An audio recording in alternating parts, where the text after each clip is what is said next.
I couldn't believe that I was actually doing it until I got off the plane.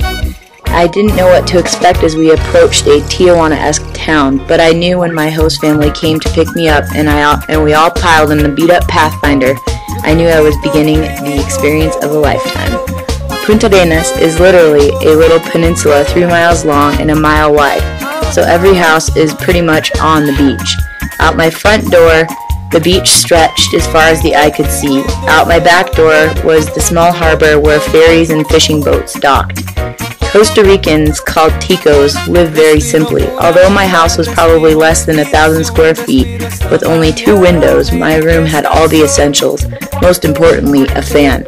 Living without a fan is a death sentence in the tropics. It's so hot I'd be up every morning at sunrise, but witnessing the sun come up over the distant mountains was worth it. Our school consisted of a small building with only 5 classrooms, a computer lab, a kitchen, and a dance floor. But generally speaking, the beaches and the tropical rainforest were our classroom.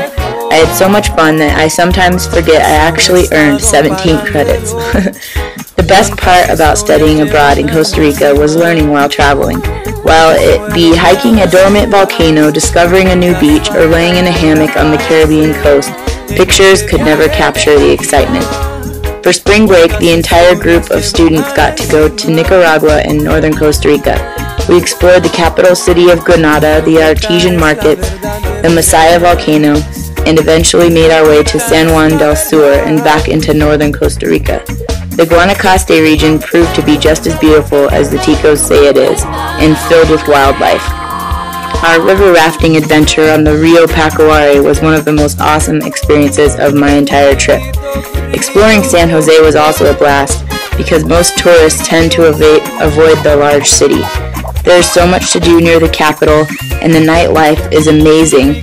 Being blonde and knowing how to salsa dance definitely worked to my advantage. The beaches in Costa Rica are stunning, not to mention the surfing is world class. Typically I was the only girl on our trips, and I got special treatment to say the least. The guys would even let me drop in on the best wave of the set, and I didn't even have to cook them dinner.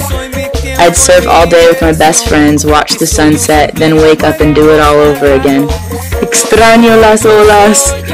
I'll never forget all of the crazy field trips in my tropical ecology class.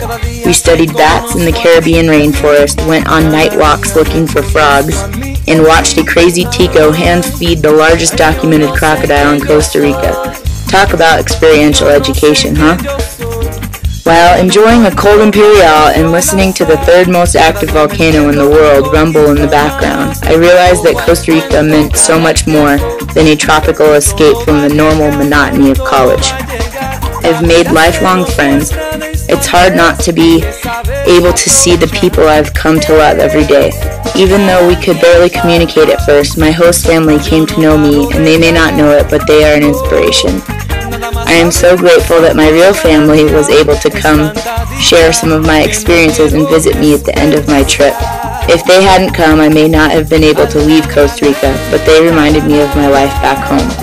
But now I can always look forward to going back and continuing my dream of teaching and living in the beautiful country of Costa Rica. Siempre recuerdo, no todos los que vagan están perdidos. Pura vida.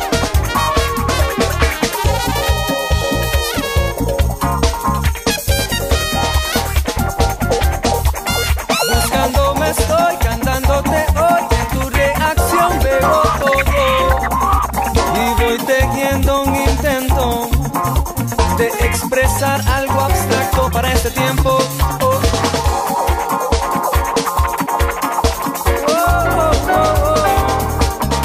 Porque hoy se canta tanta música banal y es más importante la sinceridad.